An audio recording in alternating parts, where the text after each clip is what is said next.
Now that you have a foundational understanding of what mental and behavioral health is, today we're going to talk about general goals for mental health treatment. Many residents will come in with a self identified mental health goal. These are primarily important because a resident can tell you either how a fear or a behavior or an attitude is really causing problems in their life, and you can help them find a new way. But in this video, we're going to talk more generally about overall goals of mental health treatment.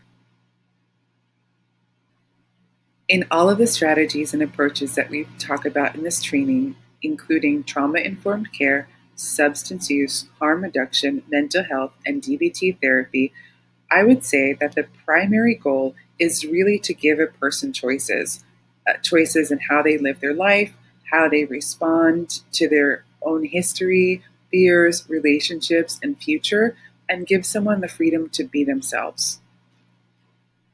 Having choices and having freedom means that if you're a person who've had a complicated history or a traumatic history, it doesn't always feel like you get to respond as you want to the world around you. But in mental health approach, we give someone the tools to regulate their emotions and have choice over their behaviors and remember their own goals. So a general way to talk about that is emotional regulation. We want to let a person know who's struggling with behavioral and mental health issues that you can't always control what happens to you. You did not pick where you came from or the things that have happened to you. But now that you have mental health treatment, now that you have a safe program, you can begin to control how you respond at any given moment in any given situation. Have you ever noticed that the same thing can happen to different people and each person responds totally differently? This is sort of what we're talking about when we talk about emotional regulation. It means that when somebody has a fear, they should have the option of how they want to respond to that fear and not have their actions be determined by knee jerk reactions or triggers or anger or fear. They should have knowledge of themselves and the choice to respond how they want to. The ability to respond differently to the same situation stems from each person's capacity for emotional regulation. For some people, hearing, "I need to stop drinking," causes fear, and without emotional regulation, that fear can't be transformed into courage. But with emotional regulation, when someone hears fear, they can talk back to it, they can soothe themselves and make a new choice, or they're so committed to their personal values that no fear can get in the way. Every person has at least three choices in any given moment.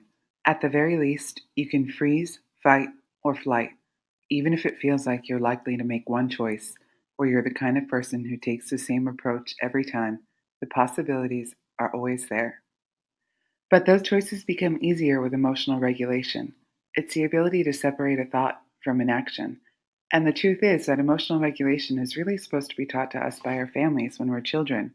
When we throw a tantrum when we are little, someone is supposed to help us tolerate that feeling of discomfort without yelling, stamping, or crying.